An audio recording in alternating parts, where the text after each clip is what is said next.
নমস্কার, আপনারা শুনছেন দ্য হন্টেড মাইন্ড। বাংলার ভূত, বাংলার ভয়, উল্টোপাল্টা গল্প নয়। চলো বন্ধুরা, তো আর দেরি না করে গল্পটা শুরু করা যাক। চরডুবুরির শ্মশান। গ্রামের নাম থেকেই মূলত শ্মশানের নামকরণটি করা হয়েছে। চরডুবুরির গ্রামের একমাত্র শ্মশান এটি। গ্রামের আয়তন এবং মানুষের তুলনায় শ্মশানটি অনেক ছোট। আবার তার মধ্যে শ্মশানের পাশে রয়েছে মস্ত বড় একটি বটগাছ। বটগাছটির কারণে শ্মশানে প্রায় অর্ধেক জায়গা ব্যবহার করা যায় না। মস্ত বড় এই বটগাছটি প্রায় ৮০ থেকে ১০০ বছর পূর্ণ হবে। তাই তো গাছটির ডাল থেকে পাতা বেরিয়ে দড়ির মতো ঝুলে ঝুলে পড়েছে। লোকে আবার এই লতাগুলোকে বলে গাছের দাড়ি। দাদা নানাদের আমল থেকে এই গাছটি এখানে আছে। আগে সমস্যা না হলেও এখন গ্রামের জনসংখ্যা বেড়ে যাওয়ার কারণে গাছটি নিয়ে সবার খুব সমস্যা হচ্ছে। তাই গ্রামবাসীরা সবাই মিলে গ্রাম প্রধান বহির কাকার কাছে গেলেন গাছটির সমাধান করতে। গ্রাম প্রধান, আমরা এসেছিলাম শ্মশানের কাছে বড় বটগাছটি নিয়ে আপনার কাছে কথা বলতে। গাছটির কারণে শ্মশানের জায়গাটা অনেকটি কমে গিয়েছে। গাছটি যদি কাটা হয় তাহলে শ্মশানের জায়গা অনেকটা বেড়ে যাবে। তোমাদের সকলের সাথে আমি একমত। আগামীকাল দুজন কাঠুরিকে ডেকে দ্রুত গাছটিকে কেটে ফেলার ব্যবস্থা করছি। তোমরা একদম নিশ্চিন্ত থাকতে পারো। কথা মতো দুজন কাঠুরিয়াকে ডাকা হলো গাছটি কাটার জন্য। শ্মশানের পাশে দাঁড়িয়ে গ্রাম প্রধান বহির কাকা কাঠুর দুজনকে উদ্দেশ্য করে বললেন, নরেশ, হিমেশ, তোরা এই গাছটি যত তাড়াতাড়ি সম্ভব কেটে ফেলার ব্যবস্থা কর। যত ভালো করে কাজটি সম্পন্ন করতে পারবি তত মোটা অঙ্কের টাকা পাবি। গাছটি কাটা ভীষণ জরুরি হয়ে পড়েছে। গাছটির জন্য শ্মশানের জায়গা অনেকটা কম পড়ে যাচ্ছে। ঠিক আছে কাকা, আপনি একদম চিন্তা করবেন না, আমরা যত তাড়াতাড়ি সম্ভব গাছটি কেটে ফেলব। কথাটি বলে গ্রাম প্রধান বহির কাকা বাড়ি চলে যান। নরেশ ও হিমেশ তাদের কাজ করতে লাগলো। বটগাছটি ভীষণ বড় এবং ভীষণ মোটাও। নরেশ গাছটি কাটতে কাটতে হিমেশকে বলল, জানিস হিমেশ, এত বড় আর মোটা গাছ আমি এর আগে কখনো দেখিনি। শুনেছি এরকম বড় গাছে নাকি প্রেতাত্মাদের বসবাস হয়। হ্যাঁ নরেশ, ঠিকই বলেছিস। সত্যি সত্যি যদি এই গাছে কোনো আত্মা থাকে তাহলে? আরে আমি তো তোকে ভয় দেখালাম, কিন্তু তুই তো দেখছি কথাটা সত্যি সত্যি বিশ্বাস করে নিলি। আরে ওসব আত্মা টাত্মা বলে কিছু হয় না রে, কাজে লেগে পড়। এমনিতেই অনেক বড় গাছ কাটতে যে কদিন সময় লাগবে সেটারও ঠিক নেই। তারপর তারা দুজন আবারও গাছ কাটতে শুরু করলো। এদিকে দুপুর গড়িয়ে প্রায় সন্ধ্যা হতে চলেছে। হঠাৎই আচমকা একটা দমকা হাওয়া বইতে লাগলো। নরেশের ভিতরে কেমন যেন ভয় লাগলো।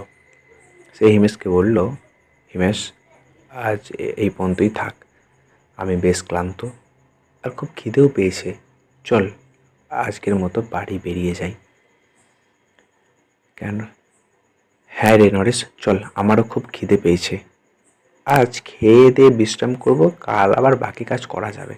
এই বলে নরেশ আর হিমেশ গাছ কাটা বন্ধ করে বাড়ির দিকে রওনা দিল। রাতে খাওয়া দাওয়া শেষ করে তারা বিশ্রাম করছিল। সারাদিনের অক্লান্ত পরিশ্রমের পর ক্লান্ত শরীরে বিছানায় গায়ে এলিয়ে দিতে চোখে রাজ্যের ঘুম এসে পড়ল। গভীর রাতে ঘুমের মধ্যে দুজনে স্বপ্ন দেখল তারা শ্মশানে সেই বড় বটগাছটির সামনে দাঁড়িয়ে রয়েছে। বটগাছটির ডালে একজন চাদর মুড়ি দেওয়া লোক উল্টো দিক হয়ে বসে আছে আর তাদের বলছে, তোরা মরবি, নিশ্চিত মরবি, আমার গাছ কাটলেই তোরা মরবি। স্বপ্নটি দেখে তাদের দুজনের ঘুম ভেঙে যায়। তারা দুজনে ভীষণ ভয় পেয়ে যায়। পরের দিন সকাল হতেই তারা চলে যায় গ্রাম প্রধানের বাড়িতে। গ্রাম প্রধান বহির্কাকে গিয়ে তারা রাতের স্বপ্নের কথা বলল। বহির্কাকা, আমরা আর বটগাছটি কাটতে চাই না। আপনি আমাদের একদিনের দাম দিয়ে দিন, বাকি কাজটি অন্য কাউকে দিয়ে করিয়ে নিন। গ্রাম প্রধান তাদের কথা শুনে খুব রেগে গেলেন। কি আবোল তাবোল সব বলছো? ওসব স্বপ্ন কখনো সত্যি হয় না। রঘু আমাকে আগেই বলেছিল তোরা দুজনে একদম অলস, কিন্তু আমি ভেবেছিলাম তোদের একটা সুযোগ দেওয়া উচিত, তাই তোদের কাজটা দুজনেকে দিয়েছিলাম। কিন্তু এখন তো দেখছি রঘু একদম ঠিকই বলেছিল। কাজ কারবারের ভরে তোরা এখন গল্প সাজাচ্ছিস, তাই তো? তবে শুনে রাখ, কাজটি যদি তোরা সম্পূর্ণ না করিস তাহলে তোরা 1 টাকাও পাবি না। তারা দুজনে গ্রাম প্রধানের বাড়ি থেকে বেরিয়ে রাস্তায় হাঁটতে লাগলো। দুজনে কি করবে কিছুই বুঝে উঠতে পারছিল না, কারণ গ্রাম প্রধান লোকটি ছিল ভীষণ রাগী। তার কথা অমান্য করলে সে যা ইচ্ছা তাই করতে পারে। তাই বাধ্য হয়ে দুজনে আবারও শ্মশানের বটগাছটি কাটার সিদ্ধান্ত নিল। দুজনে চলে গেল শ্মশানে। সারাদিন অক্লান্ত পরিশ্রমের পরে দুজনে মিলে গাছটি কাটতে সক্ষম হলো। হিমেশ, গাছটি শেষমেশ হয়ে কাটলাম, কিন্তু কিছুই তো হলো না। আমরা খামোকা ভয় পাচ্ছিলাম। তুই ঠিকই বলেছিস। আচ্ছা শোন, সন্ধে নামতে চলেছে। গ্রাম প্রধানের কাছ থেকে টাকাটা নিয়ে তারপর বাড়ি যাব। হ্যাঁ হ্যাঁ ঠিক আছে, চল চল। দুজনে গাছটি কেটে রওনা দিল গ্রাম প্রধানের বাড়ির উদ্দেশ্যে। গ্রাম প্রধানের কাছে গিয়ে তারা দুজনে তাদের মজুরি চায়। কাকাবাবু, আমরা এখন গাছটা কেটে শেষ করেছি, এখন আমাদের পাওনা টাকাটি বুঝিয়ে দিন। টাকা তো অবশ্যই দেব, তবে তার আগে আমি শ্মশানে গিয়ে দেখবো গাছটি তোরা ঠিকঠাক কেটেছিস কিনা। তোদের টাকা তোরা কাল সকালে এসে নিয়ে যাস, এখন বাড়ি যা। নরেশ ও হিমেশ বাধ্য হয়ে বাড়ি চলে যায়। পরের দিন সকাল। গ্রাম প্রধান বাড়ি থেকে বের হলো শ্মশানের উদ্দেশ্যে, গাছটি কাটা হয়েছে নাকি সেটা দেখার জন্য। কিন্তু শ্মশানে পৌঁছে গ্রাম প্রধান যা দেখলেন তাতে ভয়ে গ্রাম প্রধানের হাত পা একদম ঠান্ডা হয়ে যাওয়ার অবস্থা। শ্মশানে গাছটি ঠায় দাঁড়িয়ে আছে এবং মস্ত বড় ডালে ঝুলছে নরেশ ও হিমেশের মরা দেহটি। গ্রাম প্রধান যেন তার নিজের চোখকে একদম বিশ্বাস করতে পারছিলেন না। কি হচ্ছে এসব ভেবে পাগল হয়ে যাচ্ছিলেন তিনি। কাল সন্ধ্যার সময় তো ওই দূরের ছেলেকে একদম সুস্থ দেখেছিলেন তিনি, কিন্তু সকাল হতেই তাদের মৃতদেহটি দেখছেন তিনি। আস্তে আস্তে গ্রামের সকল মানুষ এখানে এসে উপস্থিত হতে লাগলো। নরেশ ও হিমেশের এমন অবস্থা দেখে সবাই যেন হতবাক হয়ে গেল। ছেলে দুটোর মৃত্যুর জন্য গ্রাম প্রধান নিজেকে দোষারোপ করছিলেন বারবার। গ্রাম প্রধান মানুষটি আগে হলেও তিনি মনের দিক থেকে অনেক নরম ছিলেন। ছেলেগুলোর কথা আমায় বিশ্বাস করা উচিত ছিল। তারা আমায় বলেছিল এই গাছে কিছু একটা আছে, যে তাদের স্বপ্নের গাছটি কাটতে বারণ করেছিল। কিন্তু আমি তাদের কথা বিশ্বাস না করেই তাদের মৃত্যুর মুখে ঠেলে দিয়েছি। না না না, আমাকে জানতেই হবে এই গাছের রহস্যটা কি। কাল গাছটি কাটার পরেও সেই গাছ আজ কিভাবে জীবিত দাঁড়িয়ে থাকতে পারে। এরপর তিনি গ্রামবাসীদের উদ্দেশ্য করে বললেন, তোমরা কেউ কি বলতে পারবে এদের মৃত্যুর কারণ আর এই বটগাছের রহস্য কি? তাদের মৃত্যু বা বটগাছ সম্পর্কে তিনি কোনো সঠিক উত্তর পেলেন না। ঠিক তখনই ভিড়ের মাঝখান থেকে 60 থেকে 70 বছর বয়সী এক মহিলা লাঠি হাতে নিয়ে এগিয়ে আসলো। বৃদ্ধাটিকে এগিয়ে আসতে দেখে গ্রামপ্রধান তাকে উদ্দেশ্য করে বলল,